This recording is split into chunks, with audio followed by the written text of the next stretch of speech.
اللہ جل شانہ کی ذات کریم ہے، اور بے بہا درود و سلام محمد الرسول اللہ صلی اللہ علیہ وآلہ وسلم پر اور آپ کی آل اور صحاب پر۔ حضرات گرامی قدر، اللہ تبارک تعالیٰ نے یہ دنیا بظاہر بڑی خوبصورت بنائی ہے، اور اس میں چیزوں کی کثرت اس قدر زیادہ ہے کہ بہت ساری چیزیں وہ بھی ہیں جن کو ہم نہیں جانتے، اور بہت ساری وہ بھی ہیں جن کو ہم جانتے بھی ہیں، استعمال بھی کرتے ہیں۔ اس دنیا کے اندر سب سے بہتر اور اعلیٰ اور اشرف مخلوق جو ہے زمین کے اندر، وہ انسان کو بنایا گیا ہے، اور انسان اپنی ان دنیاوی نعمتوں کے لحاظ سے مختلف مراتب رکھتے ہیں، مختلف درجات رکھتے ہیں۔ کوئی اپنی دولت کی وجہ سے، کوئی اپنی خاندانی وجاہت کی وجہ سے، کوئی اپنے علم کی وجہ سے، کوئی اپنے منصب کی وجہ سے، مختلف چیزوں کی وجہ سے مختلف انسان اپنی اپنی وجاہت رکھتے ہیں، اپنا ایک مقام رکھتے ہیں، اور پھر اس دنیا کے اندر جہاں بڑے بڑے لوگ ہیں وہاں چھوٹے چھوٹے لوگ بھی ہیں۔ یہ بڑا ہونا اور چھوٹا ہونا، یہ سب درجے جو ہیں وہ انسانوں کے اپنے بنائے ہوئے ہیں۔ اللہ تعالیٰ کے نزدیک تو بڑا وہ شخص ہے جو اللہ تعالیٰ نے انسان کو اخلاقیات کا مرتبہ دیا ہے۔ جو شخص ان کو فالو کرتا ہے، اخلاقیات کو فالو کرتا ہے، اعلیٰ اخلاق والا ہے، اچھے اخلاق والا ہے، اللہ تعالیٰ سے ڈر کر زندگی بسر کرنے والا ہے، حقوق اللہ کو ادا کرنے والا، حقوق العباد کو ادا کرنے والا، اللہ کے نزدیک تو وہی مرتبے والا شخص ہے، وہی عزت والا شخص ہے۔ لیکن جو شخص دنیا میں کسی بھی لحاظ سے بڑا ہے، اگر وہ اپنے اخلاق کے لحاظ سے خاکساری کا مظاہرہ کرے، خاکساری کا مظاہرہ کرے، خاک بازی کا نہیں، خاکساری کا مظاہرہ کرے، تو پھر وہ شخص اس کیٹیگری میں چلا جاتا ہے جو اللہ کی مطلوبہ کیٹیگری ہے، جس کو اللہ پسند کرتا ہے۔ اس لحاظ سے خواہ دولت کے لحاظ سے کوئی بڑا ہو، منصب کے لحاظ سے بڑا ہو، اقتدار اختیار کے لحاظ سے بڑا ہو، کسی بھی نقطہ نظر سے وہ بڑا ہو، لوگ اسے بڑا سمجھتے ہوں، لیکن وہ اپنے آپ کو بڑا نہ سمجھتا ہو۔ لوگ جسے بڑا سمجھتے ہوں، لوگ اس کو بڑا نہ سمجھتے ہوں، لوگ بڑا سمجھتے ہوں، وہ خود نہ اپنے آپ کو بڑا سمجھے، تو ایسا شخص دنیا میں اس لائق ہے کہ اس کی عزت کی جائے۔ اللہ تعالیٰ نے یہی، اس کے پیغمبر نے یہی تعلیم دی رکھی ہے۔ اور جتنے بڑے لوگ ہوئے ہیں ان میں دو قسم کے لوگ ہیں۔ ایک دنیا داری کے لحاظ سے بڑے لوگ ہیں، ایک اپنی اخلاقیات کے لحاظ سے بڑے لوگ ہیں۔ اخلاقیات سے جو لوگ بڑے ہیں ان میں سب سے بڑے مرتبے والے انبیاء گزرے ہیں، پھر ان کے بعد ان کے جانشین گزرے ہیں۔ انہوں نے جو تعلیم دی ہے وہ ہر شخص کو یہ دی ہے کہ وہ بڑا ہونے کے باوجود خاکسار بن کر رہے، بڑا ہونے کے باوجود اپنے اخلاق کے لحاظ سے لوگوں کے ساتھ اس کا ملنا جلنا، اس کی ڈیلنگ ایسی ہو کہ وہ لوگ اس کی عزت کریں تو ڈر کر نہ کریں، بلکہ اس لیے اس کی عزت کریں کہ اخلاقیات کے لحاظ سے وہ اس کے معترف ہوں۔ قرآن مجید میں ایسے لوگوں کی تعریفات بیان کی گئی ہیں، اور نبی کریم صلی اللہ علیہ وسلم نے بھی بڑا ہونے کے باوجود، نبی صلی اللہ علیہ وسلم نے بھی یہ تعلیم دی ہے، بڑا ہونے کے باوجود فرمایا کہ ایک حدیث میں ہے، یہ جو حدیث میں جس کے میں مختلف اجزاء کی بنیاد پر یہ مختلف خطبے میں نے دیے ہیں، وہ ایک طویل حدیث ہے، اس میں سے آج بھی ایک ٹکڑا ہے اس وقت زیر بحث، وہی عنوان ہے اس خطبے کا، والعجز فخری۔ نبی صلی اللہ علیہ وسلم نے فرمایا عجز و انکساری میرا فخر ہے۔ دنیا میں اگر بڑا ہونے کے لحاظ سے دیکھا جائے تو ہر لحاظ سے جتنے بھی بڑائی کے مرتبے مانے گئے ہیں، جتنے بھی بڑائی کے بڑا ہونے کے مراتب انسانوں نے تجویز کیے ہیں، ان میں سے ہر مرتبے پر آپ چیک کر کے دیکھیں گے تو نبی صلی اللہ علیہ وسلم کو بڑا ہی پائیں گے۔ اگر دنیا داری کے لحاظ سے آپ دیکھیں گے تو آپ دنیا کے ایک عظیم حکمران گزرے ہیں، حکمرانی کے لحاظ سے اگر دیکھا جائے تو نبی صلی اللہ علیہ وسلم ایک ریاست کے حکمران تھے، ایسے حکمران جن کے اشارہ ابرو پر لوگ کٹ مرنے کو تیار تھے۔ اگر آپ اخلاقیات کے لحاظ سے دیکھیں گے تو پھر بھی آپ کے مرتبہ کوئی انسان دنیا میں نہیں ملے گا آپ کو۔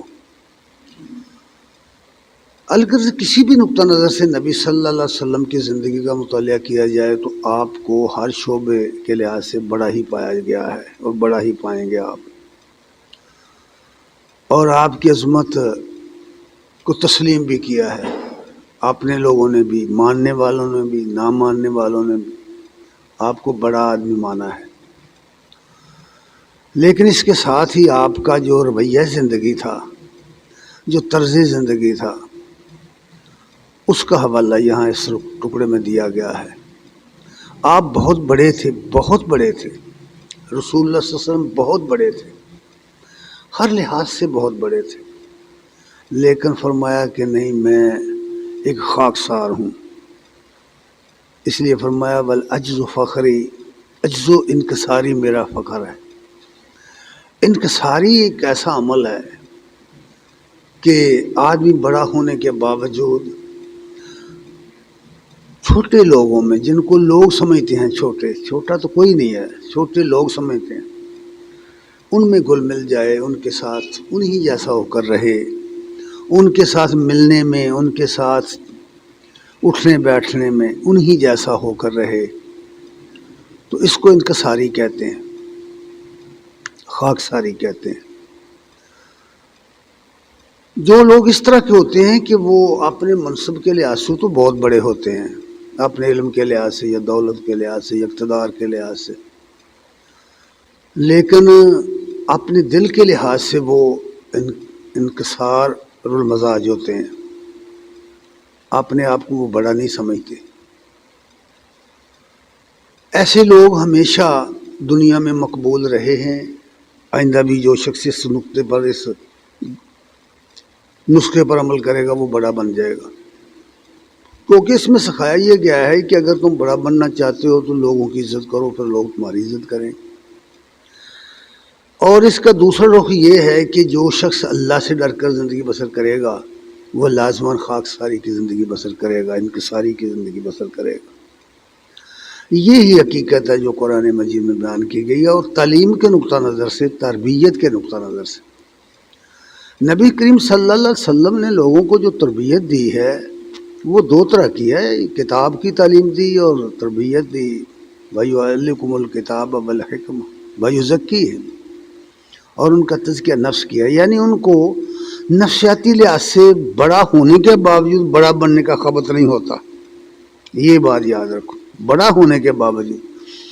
ان کو بڑا ہونے کا خبط نہیں ہوتا، وہ اپنے آپ کو منکسر مزاج سمجھتے ہیں اور ہوتے ہیں، انکساری کے ساتھ رہتے ہیں۔ یہ بات پہلے بھی میں عرض کر چکا ہوں کہ آپ نے اپنے عمل سے یہ بات ثابت کی کہ کسی مجلس میں آپ بیٹھے ہوں، آنے والا پہچانتا نہیں تھا، آپ کے لباس سے، آپ کے بیٹھنے سے، آپ کی نشست سے شناخت نہیں ہوتی تھی آنے والے کو کہ محمد صلی اللہ علیہ وسلم کون ہے، پوچھنا پڑتا تھا۔ یہ در حقیقت انکساری تھی۔ یہ جو حدیث کے اس ٹکڑے میں بتایا گیا والعجز فخری، والعجز فخری، عجز و انکساری میرا فخر ہے، یہ اپنے عمل کے ساتھ آپ نے اس کی تعلیم بھی دی ہے لوگوں نے، اور یہی وہ لوگ ہیں۔ اور یہ جو عجز و انکساری ہے یہ آتی کیسے ہے؟ یہ آتی ہے اللہ تعالیٰ کے خوف سے، اللہ تعالیٰ کی نظر سے بچنا، تقوی سے آتی ہے، پرہیزگاری سے آتی ہے۔ قرآن مجید میں سورہ قاف کی آیت نمبر 33-34 میں بھی یہ بات فرمائی گئی ہے۔ فرمایا من خشی الرحمن بالغیب، جو لوگ اللہ تعالیٰ سے بن دیکھے، اللہ کو دیکھا نہیں کسی نے نا، اللہ تعالیٰ کو مانتے ہیں، اس کی ہستی کو مانتے ہیں، اس کی ذات کو مانتے ہیں، اسے قادر مطلق مانتے ہیں، مسبب الاسباب مانتے ہیں، رب الارباب مانتے ہیں، الہوں کا الہ مانتے ہیں۔ جو لوگ یہ بات مانتے ہیں کہ اللہ سب سے بڑا ہے، اللہ بہت بڑا ہے، تو پھر فرمایا کہ من خشی الرحمن بالغیب، جو رحمان سے بن دیکھے ڈرتے ہیں، خشیت اگر وہ مانتے ہیں تو پھر انہیں اللہ کی خشیت تو ہونی چاہیے۔ اگر ان کے عمل میں، ان کے دل میں، ان کے رویے میں، ان کے طرز زندگی میں خشیت نہیں پائی گئی، لوگوں کے ساتھ معاملات کرتے ہوئے، لوگوں کے ساتھ ملتے جلتے، اٹھتے بیٹھتے، اگر ان کے اندر یہ بات نہیں پائی گئی تو وہ دراصل اللہ سے خشیت نہیں کرتے، خاشعون لوگ میں نہیں ہیں وہ۔ اس لیے فرمایا کہ من خشی الرحمن بالغیب وجاء بقلب منیب، جو شخص اللہ سے بن دیکھے ڈرا اور اللہ کے حضور آیا تو قلب منیب لے کے آیا، رجوع کرنے والا دل لے کے آیا، خوف خدا والا دل لے کے آیا، دوسرے لفظوں میں قلب سلیم لے کے آیا، سلامت دل۔ سلامت دل وہ ہوتا ہے جو اللہ کے خوف کی وجہ سے اس طرح کا رویہ والا ہو جاتا ہے کہ اس کے اندر بھی کبھی وہ برا خیال آئے تو اس کو جھٹک کر نکال دیتا ہے۔ وہ جانتا ہے کہ میرے دل کے خیالوں پر میرا رب نگاہ رکھے ہوئے ہے، میرے رب کا یہ دل جو ہے نا اس کی نگاہ میں ہے، اس کی نگرانی میں ہے، اس لیے وہ خوف زدہ ہوتا ہے کہ میرے دل میں بھی کوئی برا خیال نہ آ جائے، اس لیے وہ اپنے دل کو سلامت رکھتا ہے۔ میں نے کئی مرتبہ یہ بات کہی کہ جو لوگ دل کے پیچھے چلتے ہیں وہ ہمیشہ خواہش پرست ہوتے ہیں، اور جو لوگ عقل کے پیچھے چلتے ہیں وہ بچ جانے والے ہوتے ہیں۔ دل جو ہے نا، یہ دل کے اندر بہت زیادہ خواہش ہوتے ہیں، خواہشات کا مرکز دل ہوتا ہے، اور اس کی رہنمائی کے لیے اس کے ساتھ بالکل قریب ہی اللہ تعالیٰ نے اسے عقل دی ہوئی ہے، سمجھ دی ہوئی ہے، فہم و فراست، وہ اسے خبردار کرتی ہے۔ اس کے اندر ضمیر نام کی چیز ہے، وہ اسے خبردار کرتی، یہ بات غلط ہے جو تم سوچ رہے ہو یا جو کر رہے ہو۔ اگر وہ اس بات پر اس نے دھیان دیا، اپنی اس سوچ پر، اپنے اس ایمان پر، وہ بچ نکلتا ہے، دل کے پیچھے نہیں چلتا۔ اس طرح اس کی پوری زندگی، اس کا رویہ زندگی تبدیل ہو جاتا ہے، اس کا اٹھنا بیٹھنا، رہنا سہنا، چلنا پھرنا، گفتگو کا سٹائل بدل جاتا ہے، لوگوں کے ساتھ رویہ اس کا بدل جاتا ہے، اور اپنی نگرانی آپ شروع کر دیتا ہے، کہاں مجھ سے غلطی ہو رہی ہے۔ اس لیے فرمایا کہ جو لوگ اس طرح کے ہوتے ہیں، اللہ سے کی خشیت رکھنے والے اور قلب سلیم والے، وہ دراصل ان کا رویہ عجز و انکساری کا ہوتا ہے۔ نبی صلی اللہ علیہ وسلم نے یہ بات فرمائی کہ یہ جو دو صفتیں یہاں قرآن نے بیان کی ہیں، ان کا عملی نمونہ کیا ہے؟ فرمایا بالعجز و فخری، فخر، میرا فخر جو ہے وہ میرا عجز ہے، انکساری ہے۔ یعنی ان صفات کا تقاضا یہ ہے کہ آدمی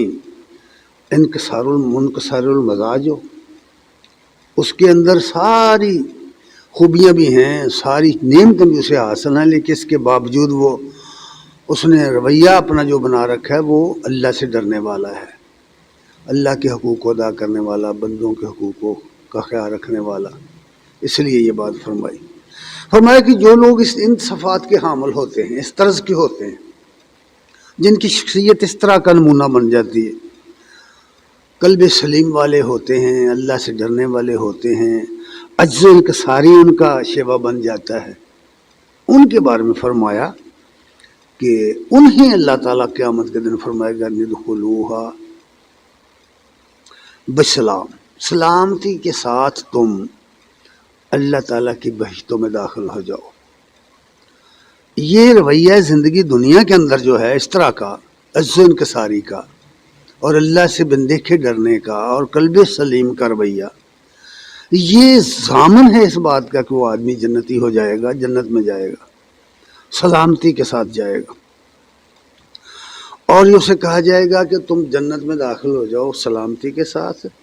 ذالک یوم الخلود، اور اسے یہ بھی کہہ دیا جائے گا کہ یہ ہمیشہ ہمیشہ کا دن ہے، یہ ایسا دن ہے قیامت کا دن کہ یہاں سے واپسی ممکن نہیں ہے، اور نہ ہی خاتمہ ممکن ہے، نہ ہی اس پر فنا آئے گا۔ وہ ایسا دن ہے یا وہ ایسی زندگی ہے جو فانی نہیں ہے، لا فانی زندگی ہے، لا زوال زندگی۔ پھر فرمایا لہم ما یشاؤون فیہا، پھر اس کے اندر، اس جنت کے اندر یا اللہ تعالیٰ کی اس رضوان کے اندر جو کچھ بھی وہ لوگ چاہیں گے وہ انہیں میسر آئے گا، جو کچھ بھی ان کے لیے ہے۔ اور پھر فرمایا ولدینا مزید، ہمارے پاس مزید بھی ہے۔ یہ جو کہا نا ہمارے پاس مزید بھی ہے، یہ دراصل معاوضہ نہیں ہے، مزید چیز ہوتی ہے وہ معاوضہ نہیں ہوتا، وہ انعام ہوتا ہے۔ ایک آدمی جو عمل کرتا ہے اس کا ایک بدلہ ہے، اس کا ایک معاوضہ ہے، اس کا ایک ریٹرن ملتا ہے اس کو، لیکن جب وہ اس کے اوپر انعام سے ملے جو اس کا حق نہیں بنتا، دینے والے نے خوش ہو کر کے دے دیا، اس لیے کہا ولدینا مزید، کہ ہمارے پاس مزید بھی ہے، کہ ہم ان لوگوں کو مزید نعمتوں سے نواز دیں گے۔ اور سب سے بڑی نعمت اللہ کی رضا ہے، اس کی خوشنودی ہے، اس پر پچھلے خطبے میں یہ بات گزر چکی ہے۔ دنیا کے اندر جو شخص استغناد والا دل لے کے آتا ہے وہ ان صفتوں میں کامیاب ہو جاتا ہے۔ جس کو لوگ انقلاب کہتے ہیں نا، فلاں انقلاب ہو گیا، فلاں انقلاب، یہ آدمیوں کے بدلنے کا نام نہیں ہے، انقلاب شخصیت کے بدل جانے کا نام ہے، آدمی کی سوچ اور فکر بدل جانے کا نام، آدمی کی تربیت ہو جانے کا نام ہے۔ آدمی کی جو عادات ہیں وہ بدل جائیں، اگر برا آدمی ہو بھلا بن جائے، اچھا آدمی بن جائے، نیک آدمی بن جائے۔ نیک کا یہ مطلب نہیں ہے کہ وہ بدو بن جائے، یہ نہیں مطلب، یعنی وہ سمجھدار ہو، اسے نیکی بدی کی تعلیم ہو، پتہ ہو اس کو، تو اس طرح کا وہ آدمی بن جاتا ہے۔ تو فرمایا وہ اس کے لیے ہمارے پاس مزید بھی ہے۔ اور نبی صلی اللہ علیہ وسلم نے فرمایا کہ میرے عجز میرا فخر ہے۔ اب یہ دنیا پر غور کرو، اس یہ دنیا ہے کس طرح کی؟ یہ دنیا اس طرح کی ہے کہ ہر چیز زیرو پوائنٹ سے شروع ہوتی ہے۔ یہاں ہر چیز جو جہاں آپ کو نظر آئے گی اس پر آپ غور کریں، اس کی تخلیق پر غور کریں، اس کے بننے پر غور کریں، اس کے عروج کو دیکھیں، جو بھی کچھ آپ کو نظر آتا ہے، یہ بڑے بڑے لوگ جو آپ کو لیڈر نظر آتے ہیں، یہ بڑے بڑے حکمران جو نظر آتے ہیں، یا بڑی بڑی چیزیں نظر آتی ہیں، یہ نقطہ صفر سے شروع ہوئی، زیرو سے شروع ہوتی ہیں۔ یہ ہر چیز یہاں زیرو سے شروع ہوئی، ایک چیز پیدا ہوتی ہے پھر آہستہ آہستہ تدریج کے ساتھ آگے بڑھتی ہے۔ پھر اس پر شباب آتا ہے، پھر اس پر بڑا عروج آ جاتا ہے۔ قرآن مجید میں اس کی مثال بیان کی گئی، مثال بالکل زندگی کی دی گئی ہے کہ انسانی زندگی کو دیکھو، ذرا غور کرو اس پر۔ اس کی مثال دیتے ہوئے فرمایا ہے کہ انما، سورہ یونس کی یہ آیت نمبر 24 ہے، فرمایا کہ انما مثل الحیات الدنیا، دنیاوی زندگی کی مثال اس طرح ہے۔ دنیاوی زندگی سٹارٹ کہاں سے ہوتی ہے، پھر کس طرح آہستہ آہستہ آگے بڑھتی ہے، عروج کی طرف جاتی ہے نا زندگی، اس کی مثال دیتے ہوئے فرمایا کہ دیکھو ذرا غور کرو، اپنے گرد و نواح پر غور کرو، دائیں بائیں آگے پیچھے دیکھو، ذرا زمین پر دیکھو، چلو پھرو۔ انما مثل الحیات الدنیا، دنیاوی زندگی کی مثال اس طرح ہے کہ ماء، جیسے پانی ہوتا ہے۔ پانی کا کس نے نہیں دیکھا، خاص کر جب بارش برستی ہے، کس نے نہیں دیکھی، کون نہیں جانتا بارش کو۔ فرمایا انزلناہ من السماء، ہم اسے آسمان سے اتارتے ہیں، یعنی بلندیوں سے اتارتے ہیں۔ زمین پر جب پانی گرتا ہے، جب زمین کے اوپر بارش ہوتی ہے، تو وہ سنی پڑی زمین جو ہے، مردہ زمین جو ہے، خشک پڑی ہوئی زمین جو ہے، پانی آنے سے اس کے اندر زندگی پیدا ہو جاتی ہے۔ خشک مٹی کے اندر سے نباتات اگنا شروع ہو جاتی، ہر طرف ہریالی ہریالی ہو جاتی۔ یہ سارا کمال پانی کا ہے۔ جس طرح زمین، مردہ زمین سے اللہ تعالیٰ نے نباتات اگائی ہے بارش کے ذریعے، اس طرح انسان کا حال ہے۔ انسان کی ابتدا بھی بالکل ایک قطرے سے ہوتی ہے، قطرے سے بھی آگے ایک سیل سے ہوتی ہے، وہاں سے آہستہ آہستہ وہ آگے بڑھتا ہے۔ اگر اس سے بھی پیچھے چلے جائیں، اس کا پورا تجزیہ کر کے دیکھیں تو معدے کے اندر جو خوراک بنتی ہے، خوراک جب معدے کے اندر جاتی ہے تو وہاں سے معدہ اس کو ابالتا ہے، اس کو گرم کرتا ہے، اس سے ایک بھاپ بن کر نکلتی، اس بھاپ سے پانی بنتا ہے، عرق نکلتا ہے اس کا۔ پھر وہ عرق جو ہوتا ہے وہ خون بن کی شکل اختیار کرتا ہے، جب وہ پانی جگر میں جاتا ہے تو خون بن جاتا ہے۔ پھر دل اس کو صاف کر کے پورے بدن میں پھیلا دیتا ہے، اس طرح پھر اس سے چربی بنتی ہے، پھر اس سے دیگر چیزیں، گوشت وغیرہ سارے اعضاء بنتے ہیں، وہیں سے وہ سیل، ابتدائی سیل انسان کا پیدا ہو جاتا ہے۔ اگر غور کریں تو سٹارٹ جو لیا انسانی زندگی نے، تو وہ کہاں سے لیا ہے، مٹی سے لیا ہے، پھر وہ اس نقطے سے اس کی ابتدا ہوتی ہے، پھر وہ آہستہ آہستہ آگے بڑھتا ہے، پھر ایک بچے کی شکل میں دنیا میں آتا ہے، پھر بچہ آہستہ آہستہ بڑھتا ہے، جوان ہوتا ہے۔ یہی بات فرمائے فاختلط بہ نبات الارض، کہ جب پانی برستا ہے تو زمین جو ہے نا وہ نباتات کے ساتھ خلط ملط ہو جاتی ہے، ہر قسم کی جڑی بوٹیاں، ہر قسم کی نباتات زمین جو پیدا کر دیتی ہے، اس میں اس سے اگ پڑتی ہیں۔ پھر فرمایا کہ وہ چیزیں جو ہیں، وہ چیزیں جو زمین سے نکلتی ہیں، مما یاکل الناس والانعام، پھر اس زمین سے نکلی ہوئی پیداوار کو انسان بھی کھاتے ہیں اور حیوان بھی، چار پائے بھی کھاتے ہیں۔ اب دیکھیے یہ چار پائے ہیں کہ ہم گوشت کھاتے ہیں، یہ سارا کچھ بنتا ہے تو زمین سے نکل کر جو خوراک کھاتے ہیں اس سے بنتا ہے۔ خود انسان جو ہے زمین کا پیدا کیا غلہ کھاتا ہے، جیسے میں نے پہلے عرض کیا کہ وہ کھاتے ہیں، کھا کر کے اپنے معدے میں لے جاتے ہیں، اس کو بڑے مزے سے، بڑے اس میں لذتیں بہت ہیں ان چیزوں میں، فروٹ ہیں، دیگر اناج ہیں، بے شمار چیزیں ہیں کھانے کی، وہ ہم کھاتے ہیں۔ فرمایا کہ ان چیزوں کو لوگ بھی کھاتے ہیں اور چوپائے بھی کھاتے ہیں، زمین کی اس پیداوار کو، اس نباتات کو، حتی اذا اخذت الارض زخرفها۔ اب اس کا اگلا مرحلہ شروع ہوتا ہے کہ زمین پھبک اٹھی اور زمین نے رونق پکڑ لی، فصلیں پروان چڑھ گئیں، اور فصلیں جب پروان چڑھتی ہیں، جوان ہوتی ہیں، جس طرح آپ دیکھ ایک ایک فصل کو دیکھو، باغات دیکھو، گندم کی فصل دیکھو یا اور چیزیں جتنی بھی آپ بھی بوتے ہیں وہ ان سب کو دیکھو، تو فرمایا کہ جب زمین پھبک اٹھتی ہے، زخرفها، خوبصورت ہو جاتی ہے، بہت پیاری لگتی ہے، وزینت، اور بڑی زینت، بڑی خوشنما تیار ہو جاتی ہیں فصلیں، وظن اہلها انہم قادرون، اور جن انہوں نے وہ بوئی ہوتی ہیں نا فصلیں، وہ بہت خوش ہوتے ہیں، تو سمجھتے ہیں کہ بس اب ہمارا کام بن گیا، فصلیں ہماری پک گئی ہیں، وہ ہم تو اس پر قادر ہو گئے، ابھی ایک مرحلہ اور باقی۔ فرمایا جب فصل پک جاتی ہے اور جس نے بوئی ہے وہ خوش ہو جاتا ہے، اس کی خوشی کا کوئی حد نہیں ہوتی۔ اچانک ہوتا کیا ہے، اگلا مرحلہ شروع ہو گیا۔ اچانک یہ ہوتا ہے کہ علیہا آتاہا امرونا لیلن و نہارن، رات کے وقت یا دن کے وقت پر ہمارا حکم آتا ہے، ہمارا فیصلہ آتا ہے۔ طوفان باد و باران آ گیا، گڑا برس گیا، اتنی شدید آندھی آ گئی، اس نے تلپٹ کر دی ساری فصل، ہر شے برباد ہو گئی۔ کئی مرتبہ ایسا ہوتا ہے، دیکھتے ہیں ہم، ہمارے ساتھ کئی مرتبہ ایسا ہوا ہے۔ انسانی زندگی کا بھی یہی حال ہے، بالکل شباب پر آ گیا آدمی، اقتدار پر آ گیا، بڑا عروج حاصل ہو گیا، یک کوئی حادثہ آیا، اس حادثے نے پلیامٹ کر دی۔ دن رات دیکھتے ہیں نا یہ مناظر، ہم بڑی دولت کمائی، بڑی دولت ہاتھ آ گئی، اچانک حادثہ آیا، وہ دولت بھی جاتی رہی، بندہ بھی جاتا رہا، سب کچھ گیا۔ یہ ہوتا ہے نا،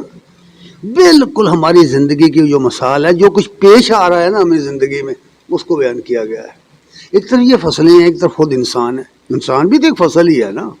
فصلوں کی طرح بڑھتا ہے نا، پھر اسے عروج ملتا ہے، جوانی آتی ہے، شباب آتا ہے،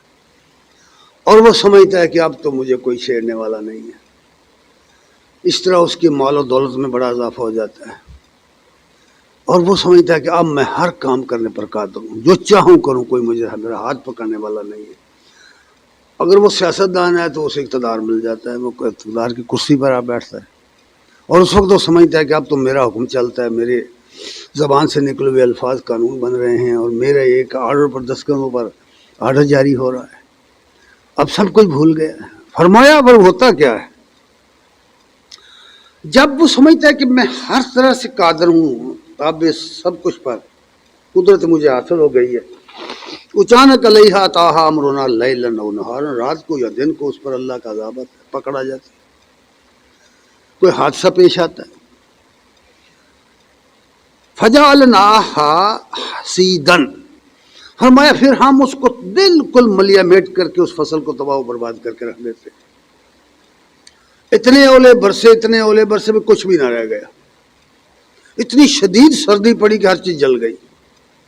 یا اتنی تیز و تند ہوائیں چلیں، گرم ہوائیں چلیں، انہوں نے جلا کے فصل کو رکھ دیا۔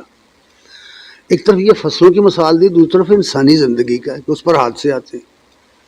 اور حادثہ جب آتا ہے تو وہ ساری زندگی کو تلپٹ کر کے رکھ دیتا ہے، بلکہ پیچھے والے جو پسماندگان ہوتے ہیں ان کی بھی کئی نسلوں کو برباد کر دیتا ہے۔ اس لیے یہاں فرمایا گیا ہے کہ فجعلناہا حصیدن، اور ایسے ہم کاٹ کر رکھ دیتے ہیں، اسے برباد کر کے ایسے رکھ دیتے ہیں کہ علم تغن بالامس، دیکھنے والا سمجھتا ہے کل یہاں کچھ بھی نہیں تھا، بالکل چٹلے میدان بن جاتی ہے، ویرانی کے سوا کچھ بھی نہیں آ جاتا، تو بربادی کے سوا کچھ نظر ہی نہیں آتا، ہر شے برباد ہو جاتی، ہر شے تباہ ہو جاتی۔ اور یہ مناظر دن رات ہم سڑکوں پر دیکھتے ہیں، گھروں میں دیکھتے ہیں، فصلوں میں دیکھتے ہیں، کھیتوں میں دیکھتے ہیں، یہ مناظر ہر جگہ موجود ہیں۔ فرق صرف اتنا ہے کہ ہم ان پر غور نہیں کرتے، کبھی نہیں سوچتے، حادثہ ہوتا ہے ہم نہیں سوچتے اس کے بارے میں، ہو گیا بس، جو بس ایک نظر دیکھا، ایک خبر پڑی، گزر گئے۔ آدمی سمجھتا ہے کہ یہ جس کے ساتھ ہوا اس کے ساتھ، وہ میرے ساتھ کچھ نہیں ہونے والا۔ تو اس طرح یہ مثال دی ہے دنیاوی زندگی کی۔ پھر آخر میں فرمایا کذالک نفصل الآیات لقوم یتفکرون، اس طرح ہم مثالیں بیان کرتے ہیں ان لوگوں کے لیے جو غور و فکر کرتے ہیں۔ قرآن مجید کے الفاظ پر غور کرو، قرآن کیا کہہ رہا ہے، کمال کی یہ بات کہی، کذالک، اس طرح، نفصل الآیات، کھول کھول کر ہم آیات بیان کرتے ہیں، نشانیاں، لقوم یتفکرون، لوگوں کے لیے جو غور و فکر کرتے ہیں۔ دنیا میں کبھی کوئی شخص ہدایت نہیں پا سکتا، یاد رکھیے، جب تک وہ غور و فکر نہ کرے۔ اگر وہ اپنے ماحول پر غور و فکر نہیں کرتا، اپنی زندگی پر، اپنی ذات پر غور و فکر نہیں کرتا،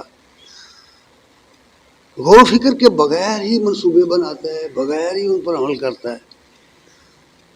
تو پھر یاد رکھیے کہ وہ کسی بھی حادثے کا شکار ہو جائے گا۔ اس حوالے سے یہ بات فرمائی گئی کہ یہ غور و فکر اس لیے مسالے ہم دیتے ہیں تاکہ لوگ غور و فکر کریں، اور انہیں جو رویہ زندگی بنا کے رکھنا چاہیے دنیا میں اس کی طرف پلٹ کر آئیں۔ وہ یہ نہ سمجھیں کہ یہ دولت ان کی اپنی کمائی ہے، وہ یہ نہ سمجھیں کہ یہ جوانی، یہ زندگی کی بہاریں ان کے اپنے کسی فن کا نتیجہ ہیں۔ یہ اصل میں بات یہ سمجھائی گئی ہے کہ جس کی یہ دین ہے، جس کی یہ عنایت ہے، اس کو یاد رکھنا بہت ضروری ہے۔ یہ بات ہے جو نبی کریم صلی اللہ علیہ وسلم والعجز و فخری کے اندر سمجھائی ہے کہ سب کچھ حاصل ہے نا، آپ حکمران بنے، یتیمی سے آغاز ہوا نا زندگی کا، جوان ہوئے، اللہ تعالیٰ نے قرآن میں کیا وجدہ عائلاً فاغنا، ہم نے تجھے بے دست و پا، کمزور، کوئی مال سباب نہیں تھا آپ کے پاس، پر ہم نے آپ کو غنی کر دیا۔ یہ یتیمی سے زندگی شروع ہوئی، اور پھر کیا ہوا، نبی ہو گئے، پھر کیا ہوا، بڑے مخالفتیں ہوئیں، پھر کیا ہوا، آگے بڑے، فتوحات حاصل ہو گئیں۔ جنہوں نے ان کو شہر سے نکالا تھا وہ ان کے سامنے دست بستہ کھڑے، حکومت آ گئی، سب کچھ آ گیا نا، زیرو سے بات شروع ہوئی تھی۔ اور اسی طرح ہر آدمی کی زندگی کا حال ہے۔ تو فرمایا یہ گیا کہ یہ چیزیں ہم نے اس لیے بیان کر دیں کہ غور و فکر کریں، لوگ سوچیں اپنے آپ کے بارے میں اور اپنے ماحول کے بارے میں، آئندہ کیا ہو سکتا ہے اس کے بارے میں خبردار رہیں، ہوشیار رہیں۔